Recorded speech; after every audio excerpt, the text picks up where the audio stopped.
Formas de ley que se quieren hacer a la Constitución implican muchos cambios de muchos tipos. En la Constitución, el concepto de matrimonio que se maneja es la unión entre un hombre y una mujer, con lo cual estamos de acuerdo. Pero ahora se quiere cambiar eso. Lo que se dice es que eso es inconstitucional. No vamos a entrar en eso. A mí se me hace absurdo que lo que está en la Constitución es inconstitucional, pero bueno, yo no entiendo de esas cosas, de cómo manejan esos términos. Lo que quiere decir y lo que va encaminado es que ahora el concepto de matrimonio es no entre un hombre y una mujer, sino entre quien quiera, hombre y hombre, mujer y mujer, etc. Y es legal, ¿sí? Es un cambio a la ley muy importante. ¿Qué tenemos que decir los cristianos, Fayenzo?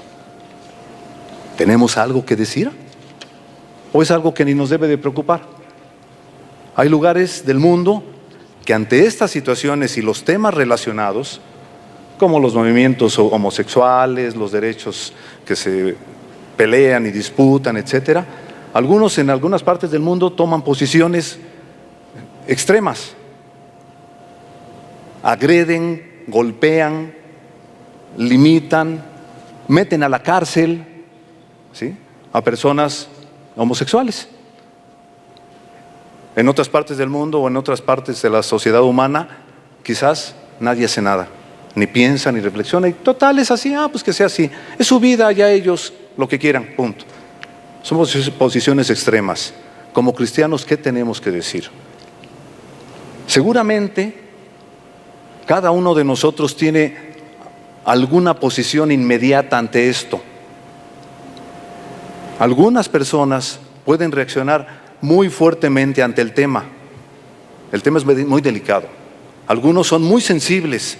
He conocido hermanos cristianos, muy buenas personas, que son súper intolerantes ante un homosexual, ante una persona simplemente con un amaneramiento o afeminamiento, con rasgos o ademanes así, ya reaccionan muy fuerte por sus experiencias, por su niñez, por los valores que manejaban en casa, por los valores que se manejan en la sociedad, del macho, hombre macho, mexicano, con sombrero y pistola, y decimos, eso ya pasó. Está en nuestra mente, está en nuestra memoria, el que hace las cosas fuerte y brinca y grita, etc. Algunos podemos reaccionar fuertemente ante eso, pero aquí no se trata de bueno, hay que tomar eso en cuenta, cuál es nuestra posición personal, pero como cristianos, ¿hay algo que nos diga la Biblia respecto a esto? Las posiciones que pueden ser muy inmediatas son: no, esto es pecado, no se vale, no está bien. ¿Y por qué? ¿Y por qué no está bien? Es que lo dice la Biblia. Bueno, ¿y por qué? ¿Cuál es la convicción? ¿Cuál es la razón? ¿Qué es lo que está mal? ¿Que cambie una ley?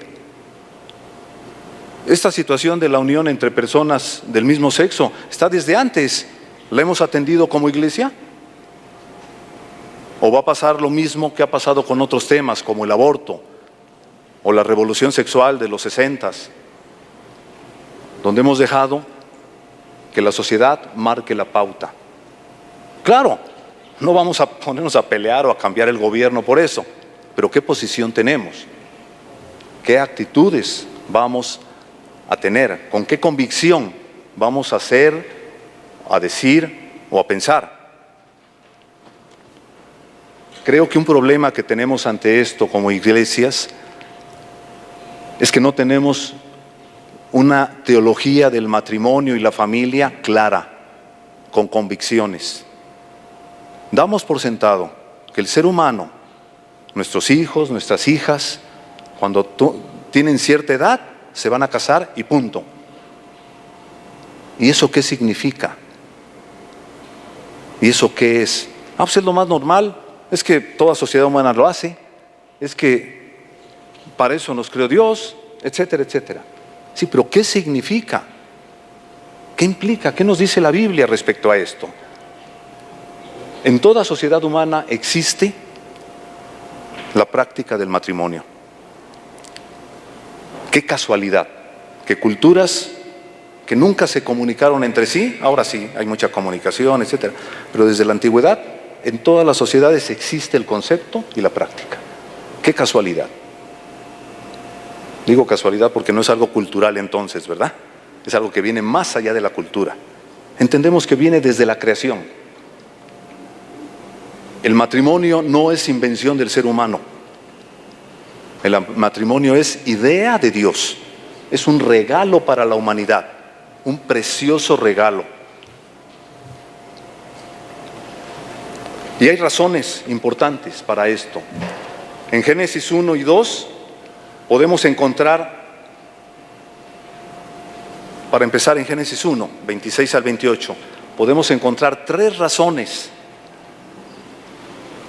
por las cuales Dios ordenó el matrimonio. Buenas razones. La primera, Génesis, cuando crea Dios al hombre, le da lo que llamamos el mandato cultural, o sea, el mandato de administrar la creación, de ser buenos mayordomos. Le dice, creced y multiplicaos, sojuzgad la tierra, señoread sobre los peces del mar, etcétera, etcétera. ¿Sí? Pero lo primero, creced y multiplicaos. Apunta a los hijos, a la crianza de los hijos. Esa es una razón para el matrimonio. Crear un ambiente sano, seguro, para el desarrollo de los hijos. Número 2,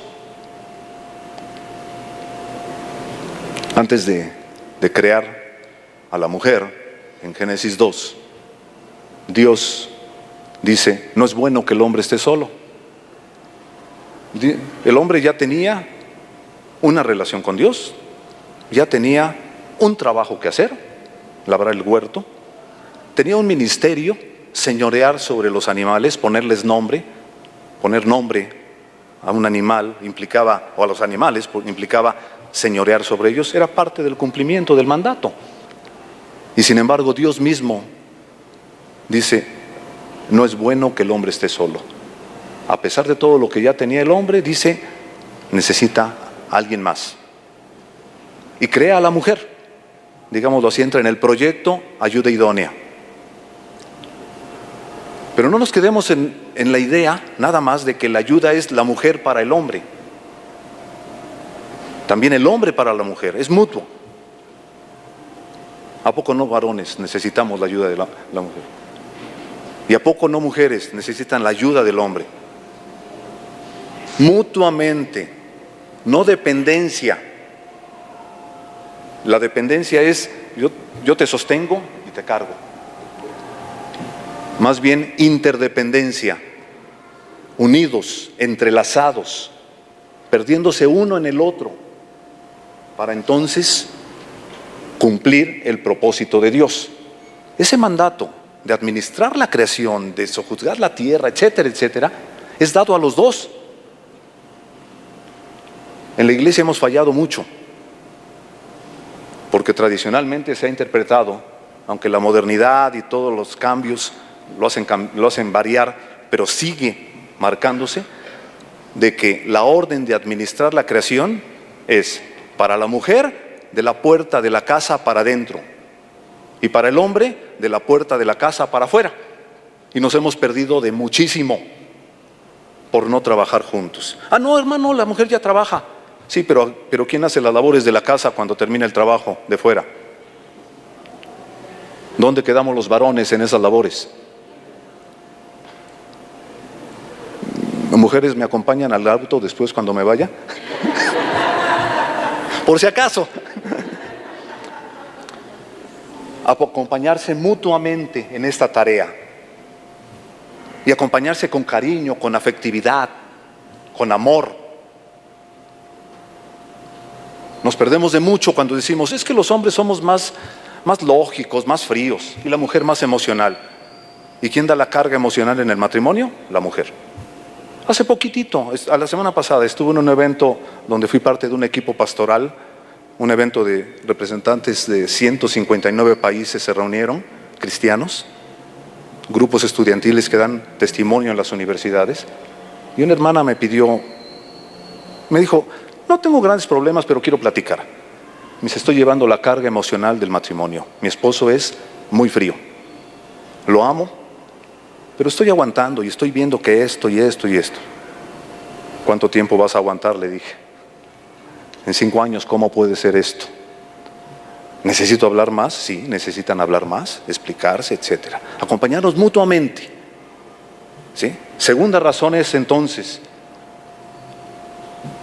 dado que no es bueno que estemos solos, el matrimonio es diseñado por Dios para el compañerismo mutuo, la ayuda, el consuelo que necesitamos ambos.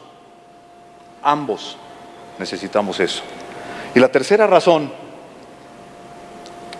por la que Dios forma el matrimonio la podemos ver en Génesis 2:24, donde cuando Dios presenta a la mujer ante el hombre, ¿recuerdan lo que dice el varón? Ella es carne de mi carne, hueso de mis huesos. Por lo tanto, dejará el hombre a su padre y a su madre, se unirá a su mujer y serán una sola carne. Lo que llamamos los 3 principios del matrimonio: independencia, dejar el hogar paterno, ser adultos, responsables, unirnos, hombre y mujer. Ojo, y ahí hay algo bien importante, para nuestro tema: hombre y mujer, y serán una sola carne. La idea que hay detrás de esto es que Dios quiere que el amor que existe entre el hombre y la mujer encuentre su expresión natural en la unión sexual y más allá, espiritual, emocional. Pero la unión sexual lo implica para llegar a ser una sola carne. Qué difícil, hermanos, en nuestra sociedad actual manejar valores como estos. Explico. Una de las cosas que más he estado haciendo en los últimos 2 años es consejería prematrimonial. En la iglesia, no es que haya tantas parejas tampoco, no casándose, pero también los pajaritos quieren decir algo, creo. Pero también en el grupo estudiantil donde participo, estudiantil cristiano. Qué difícil sentar las bases de una relación sobre algo propio, sobre algo que podemos llamar lo nuestro.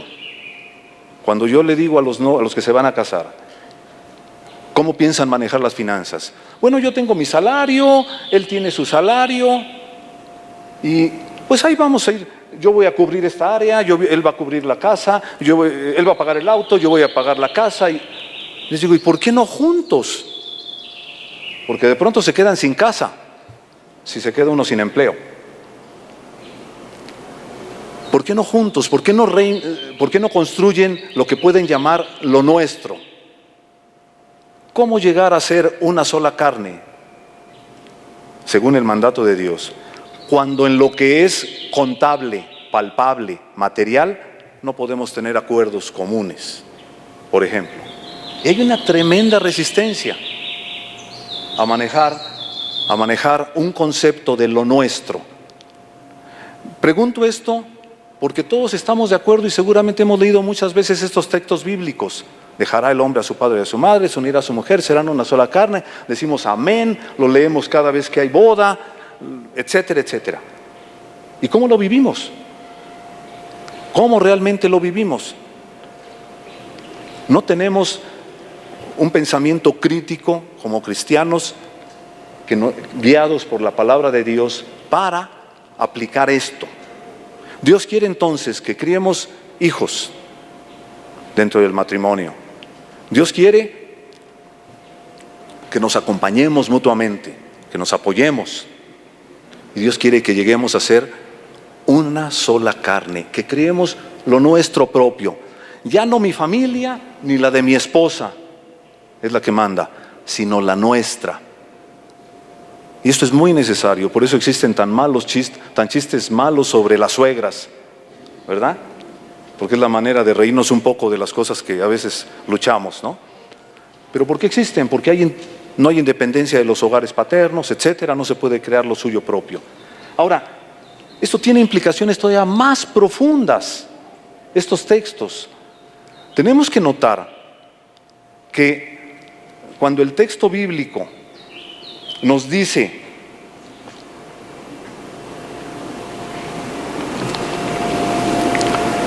en Génesis 1, se nos dice 1:18, no, 1:27, se nos dice que Dios creó al hombre, al ser humano, ahí está refiriéndose, a imagen de Dios lo creó, varón y hembra los creó. Nos está dando un tremendo regalo, la sexualidad. Desde ahí ya está definiendo, está diciendo muchísimo en esas frases. Si no hubiera querido decir nada Dios, o el texto bíblico no nos quiere referir nada en cuanto a esto, nada más hubiera dicho, Dios creó al ser humano y punto, a su imagen, a imagen de Dios lo creó. La imagen, la palabra que se usa para imagen, tiene que ver con reflejar el original. ¿Imagen de quién? De Dios. Reflejar cómo es Dios. Y es bien fácil que lo entendamos como que cristianos estamos restaurando la imagen perdida por el pecado. Y Dios está llevándonos, y el Espíritu Santo trabajando en nosotros, llevándonos a restaurar la imagen de Dios en nosotros. Y es cierto, pero se nos olvida algo, que la primera vez que aparece esto en la Biblia, tiene que ver con el varón y la mujer. Y tiene que ver en el contexto de ese mandato cultural, fructificad y multiplicaos.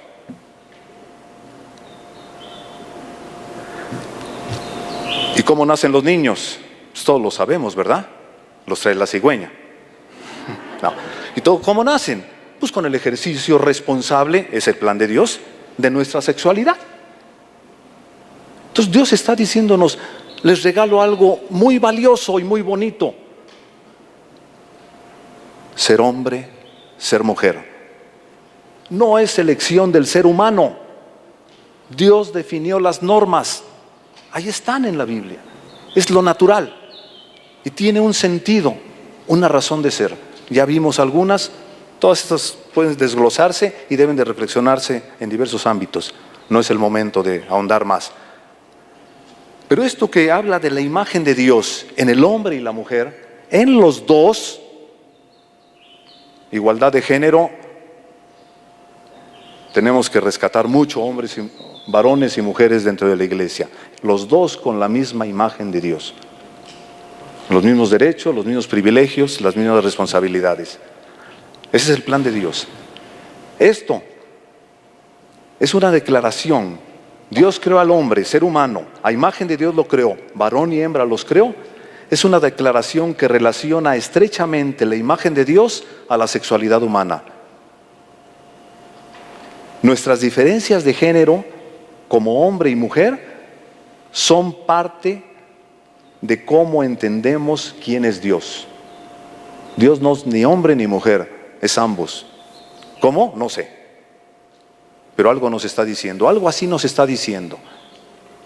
¿Y cuántas veces en la Biblia se usan imágenes masculinas o femeninas para describir a Dios?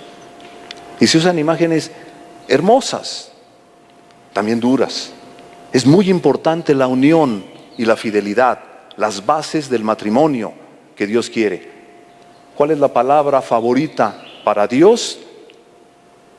La palabra favorita de Dios para referirse a la rebeldía del ser humano. Fornicación. Fornicaron con otros dioses. La parte negativa, ¿sí? Pero también hay otras partes muy hermosas de cómo nos describe la Biblia lo que Dios quiere. En Isaías 62, 4, ya estamos al final ahí del libro de Isaías. Isaías ya habló, Dios habló por medio de Isaías del pecado del pueblo de Israel, del castigo que va a venir, del ser llevados a cautiverio. Les habla en el cautiverio acerca de, consuélense, se acabó todo, castigo suficiente, serán restaurados, regresarán a casa. Introduce el Mesías, ¿sí? Conocemos los cantos del siervo, ¿sí? Los cánticos del siervo en Isaías, 4 pasajes donde habla del Mesías. Isaías 53 es el más conocido. Y después de eso, con eso está Dios preparando a su pueblo para regresar a su tierra, ¿sí? Y una de las maneras hermosas en que cierra es este texto de Isaías 62:4. Está hablando a su pueblo Dios y dice: nunca más te llamarán desamparada, ni tu tierra se dirá más desolada, sino que serás llamada Efsi-ba, y tu tierra Beula, porque el amor de Jehová estará en ti y tu tierra será desposada. Y probablemente puede ser que en su Biblia tengan una notita para esas palabras raras, Efsi-ba y Beula. Yo tengo así una notita en mi Biblia que dice: Efsi-ba quiere decir mi deleite está en ella, y Beula quiere decir desposada. ¿Nos damos cuenta de la imagen que usa Dios para llamar a su pueblo? Dios está tomando el papel de un recién casado, diciéndole a su novia, a su pareja: mi deleite está en ti. Es una imagen muy tierna, muy erótica. No nos asustemos por la palabra, Eros es una palabra que significa amor. Amor por lo que me das. Se aplica negativamente, principalmente en la actualidad. Pero está en la Biblia, ¿sí? En cantares, y no en contextos de pecado. Entonces no nos asustemos, Hablemos claramente sobre algunas cosas que a veces le hemos dejado al mundo que las tome como riqueza y nos hemos perdido de mucho. Dios está diciéndole a su pueblo: mi deleite está en ti. Y la imagen que usa es la de una pareja recién casada, porque eso dice desposada, ¿verdad? ¿Recordamos la ternura de cuando nos casamos, los casados? ¿Recordamos la emoción del inicio de la relación? Algo que nunca hay que perder, por cierto, y que lo vamos perdiendo a medida que crecemos y nos hacemos fríos, tacaños, etcétera, ¿sí? Tenemos que rescatar esa ternura, pero ¿podemos notarla en Dios hablándonos con ese término? ¿Será que Dios se avergüenza de la sexualidad que nos dio? No. Así, para hablar de lo grave que es fallar, usa una imagen sexual de infidelidad. Eso es lo grave de fallar. Usa una imagen tierna para hablarnos. Para Dios es muy importante el matrimonio, la pareja, en su relación de intimidad, en su camino de llegar a ser una sola carne, está reflejando o no, de acuerdo a cómo lo haga, cómo es Dios. No solo lo reflejamos en las actividades místicas o religiosas, el canto, la alabanza, el estudio bíblico, lo reflejamos en todas las áreas de nuestra vida. ¿Cómo es Dios? Ya estoy perdiendo el bosquejo y con eso tengo el peligro de hablar de otras cosas. La unión de un hombre y una mujer refleja la imagen de Dios al modelar la relación íntima entre Jesucristo y sus seguidores. Por ejemplo, en Efesios 5:28, el amor sacrificial del marido por la mujer. Maridos, amen a su mujer. Ay, no, si yo la quiero mucho, como Cristo amó a la iglesia y se entregó por ella. Ay, nanita, qué lejos estoy de ese modelo de amor. Pero ese es el modelo. Para Dios es muy importante la entrega entre el hombre y la mujer. Notamos en estos textos que siempre es hombre y mujer. No es de otra manera. Se da por sentado. El matrimonio es algo que Dios inventó. Tiene mucha dignidad. Y la Biblia habla de que es entre hombre y mujer.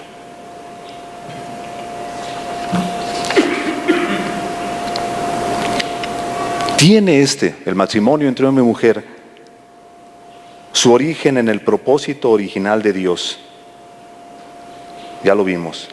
Mientras que, desafortunadamente, como muchas otras cosas, la homosexualidad tiene su origen en la rebeldía del ser humano contra Dios. Romanos 1:18. Cambiaron la gloria del Dios corruptible, etcétera, etcétera. Cambiaron el uso natural, etcétera, etcétera. La última parte de Romanos 1, ¿sí? Ahora, esto no debe de ser motivo para que entonces seamos súper duros y digamos, vamos contra ellos. No. Leía un artículo de una revista cristiana en inglés y decía, refiriéndose a esto, no debemos de tomar una posición dura, cerrar los dientes e ir contra los que tengan una práctica homosexual o un pensamiento simpatizante, etcétera. Debemos de agradecer a Dios por la oportunidad de vivir nuestra fe como Él nos pide vivir, porque Él también ama a personas con esas decisiones. Las ama. Cristo también murió. El problema es que le damos un peso mucho más grande al pecado sexual. ¿Por qué no hablamos con ese ardor que hablamos contra el pecado sexual? No hablamos contra la corrupción, la mentira, la envidia. ¿Por qué no hablamos? Si queremos ser bíblicos tendríamos que ser parejos con todas las actitudes humanas negativas, ¿sí? Entonces, ¿cómo vamos a enfrentar eso? Tenemos la oportunidad de practicar el ser sal y luz en una sociedad que no busca a Dios, que no le agrada, de rectificar muchas cosas, porque hablamos de que el matrimonio es importante, de que es plan de Dios, pero tenemos en nuestras iglesias programas prematrimoniales para jóvenes, para adultos solteros, para guiarles, acompañarles. No hablo de 2 o 3 pláticas antes de que se casen. Una vez en una iglesia me dijeron, hablando sobre el prematrimonial, me dijeron, bueno, con que un mes antes de la boda asistan a unas charlas ya es suficiente. Digo, no, espérame, ¿de qué se trata? Se trata de acompañar, se trata de realmente trabajar. Y cuando sugerí que fueran 6 meses, sí noté que algún hermano se burló. Ya quisieras conseguirles hasta casa y todo. Bueno, no sería malo, pero si pudiera, pero no, demos tiempo para que trabajen temas. Y a mí me encanta cuando una pareja me busca con 1 año de anticipación y nos da tiempo para trabajar sobre áreas como finanzas, crianza de los hijos, sexualidad, toma de decisiones, manejo de conflictos, que no son temas que vivimos todos, que aún casados años y años seguimos luchando a veces. No quiere decir que se resuelve todo en una consejería, pero se sientan bases, y se puede entonces ir trabajando, apuntalando, ayudando, hablando las cosas tal como son. De estos temas a veces hablamos dando por sentado que los demás entendieron. Cuando se toca el tema de la sexualidad, cuántas cosas por hablar, cuántas cosas por arreglar si es que es necesario arreglar, cuántas cosas por enriquecer, por ayudar. ¿Estamos como iglesias viendo esa necesidad? Probablemente le estamos viendo la necesidad, pero ¿qué estamos haciendo? Si hablamos de que el matrimonio es importante, tenemos que ser activos, proactivos ante esto. La iglesia, por ejemplo, la iglesia claramente dice no al aborto. Y está bien que digamos no al aborto, pero estamos trabajando por mejorar las condiciones del medio ambiente, de la sociedad, donde van a nacer los niños. ¿No? Entonces, no somos congruentes. Nos falta mucho por hacer.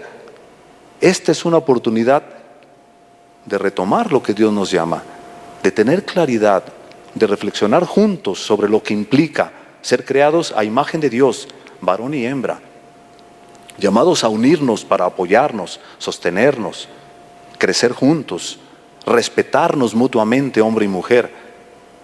Es una buena oportunidad.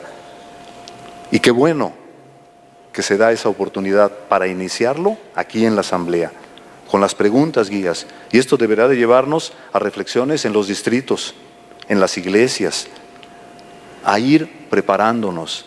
Hace poco, termino ya, creo que me estoy yendo en el tiempo, ¿verdad? Perdón, este tema me jala. Hace poco terminamos en Cuautla un curso, abril, mayo y junio y pedacito de julio, sobre ciclo vital de la familia. Un curso que ofrece el seminario a todas las iglesias del pacto, es del programa de Irene, que está dedicado a fortalecer a la familia. Ciclo vital de la familia. Y hay varios hermanos, 8 o 9 están aquí, que estuvieron allá. ¿Cuántos temas salían? Crianza de los hijos, adolescencia, el despertar de la sexualidad en el joven, la edad adulta, cómo atender al adulto, el divorcio, parejas divorciadas. ¿Cuántos temas iban saliendo? Cada tema daba para muchas cosas más, ¿sí? Los hermanos ya saben cómo me apasiona esto y luego cómo me clavo en algunos puntos, ¿no? ¿Enriqueció? Yo espero que sí. ¿Respondió todas las preguntas? No. Pero ayudó a tener, ¿no? A tener más claridad o a decir por dónde debemos de buscar. Y un comercial. Dentro del mismo programa donde existe esto de ciclo vital de la familia, Irene tiene un curso similar, de misma duración de ciclo vital, que se llama Fundamentos Bíblico-Teológicos del Matrimonio y la Familia, para reflexionar sobre diversos aspectos del matrimonio. Entonces, hay recursos, hermanos, los tenemos en nuestra iglesia. Es triste saber cuando alguien me dice, estoy yendo a tomar un diplomado en tal lado, y los contenidos tienen que ver con material que tenemos en la iglesia. Menospreciamos lo que tenemos. Aprovechemos lo que tenemos, hermanos, que nos ayuda. Es un recurso que nos puede ayudar a reflexionar. Está la palabra, están estudios, están muchas cosas. Espero que esto ayude y que nos ayude a tener una posición, que nuestra meta sea tener una posición clara de amor, convicción, para hacer sal y luz, para acompañar, para recibir parejas que pueden llegar a la iglesia. ¿Qué vamos a hacer como iglesia cuando llegue una pareja de 2 hombres y se presenten así como pareja, legalmente? ¿Qué vamos a hacer? ¿Qué vamos a hacer los pastores cuando una pareja diga, queremos que nos case? Ay, ¿a quién? ¿No vino su hija? No, a él y a mí, 2 hombres. ¿Qué vamos a hacer? Bueno, creo que es obvio, ¿no? Vamos a tener un gran problema. Y al decir no, estamos expuestos a una demanda legal por discriminación. ¿Qué va a hacer nuestra iglesia cuando estemos en esos casos para apoyarnos? ¿O qué va a hacer la AR nacional para apoyar casos así? ¿Apoyo legal? ¿Apoyo de todo tipo? Son preguntas que son cosas que vienen. A lo mejor decimos, no, eso pasa en Estados Unidos, aquí no. Cuidado, cuidado, nos puede sorprender. Tenemos que estar preparados, bien preparados, no con fanatismo, con reflexión sobre la palabra, con seriedad en el estudio. Ser fanáticos es bien fácil. Ponemos cartelones allá, no se permiten personas homosexuales, y ponemos garrotes, y no, eso es bien fácil, pero no es lo que nos llama el Señor. Jesús nos dio la pauta, el amor, la comprensión, la aceptación de la persona, rechazando los hechos y las acciones pecaminosas, pero aceptando a la persona. Sobre esos parámetros necesitamos reflexionar. Gracias.